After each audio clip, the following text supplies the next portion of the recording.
Hey everyone, Epithemy here, and today's video was suggested in the comments by Peter Lustig, and I'm sorry if I just butchered your name, but he wanted me to make a video on some tips for lurking. Now, if you enjoyed today's video, then definitely be sure to hit that like button. 10 likes would be absolutely amazing. Your guys' support is always so amazing. You guys are always killing the 10 like goal, and I can't thank you guys enough.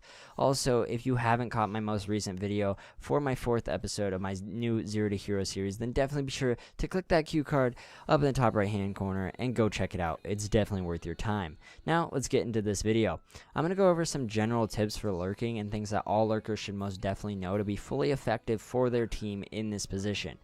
With that being said, the first tip I have for lurkers is to know and get a sense of how fast or slow the round is being played. The reason why this is the first tip is simply because this is a major thing all lurkers should know, especially when they are lurking. If they don't understand the pace of the round, they could easily push too fast, thus getting caught off guard and dying, or they can end up pushing too slow, and by this time their whole team is dead and their lurk is absolutely pointless. Now, the second tip I have does go along with the first one, and it is for lurkers to study the other team and how the other team plays. By this, I mean how fast they rotate so they can catch people off guard and secure a site and have their team rotate, or being able to kill the rotators themselves. They also need to know how fast the enemy team pushes, or if they have someone who stays back and watches the flanks so you aren't going to get caught off guard. As for the next tip, the lurk needs to have good communication with their team. They need to be the ones to let their team know if the enemy team is rotating, if the other side is clear and their team should just switch sites. They also need to communicate so they know when to move in if their team is pushing, or, wait and have the lurk find an opening kill. Now, the next step I have for lurkers is to find your playstyle and what works best for you and your team. You can either be the passive lurker, the one who will sit and wait for CTs to rotate right into you for an easy frag, or you can be the active lurker, the one who does the flanking and is all of a sudden behind the enemy team, getting frags to open one site or the other. With this, you need to find what will benefit your team the most and which one works with that team you are playing against and works well with the situation you are in.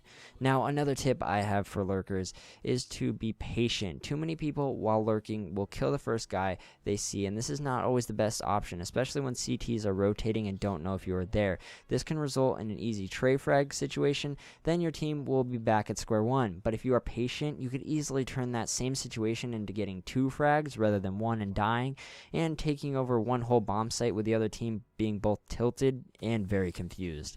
Now, the final tip I have for lurkers is to use everything to your advantage, such as movement, timing, positioning, and last but not least, your headphones. Lurking can either make or break a round for your team, and if it's done correctly with good movement, good timing, and good positioning, you can easily put your team ahead. Also, headphones may just come in handy, so that way you can hear the other team and judge when it's a good time to move in, or just stay and wait for a player to push you. Overall, these are just some tips that I have to help you all improve on your lurking abilities and to hopefully help some of you that want to get into the lurking role. If you did enjoy this video, then definitely be sure to drop a like. All of your support is so amazing and you are all so awesome, and I can't thank you guys enough. And thank you, Peter, for suggesting this video, and I hope it is exactly what you are looking for. Now, my name is Epithemy, and I'll catch you all next time.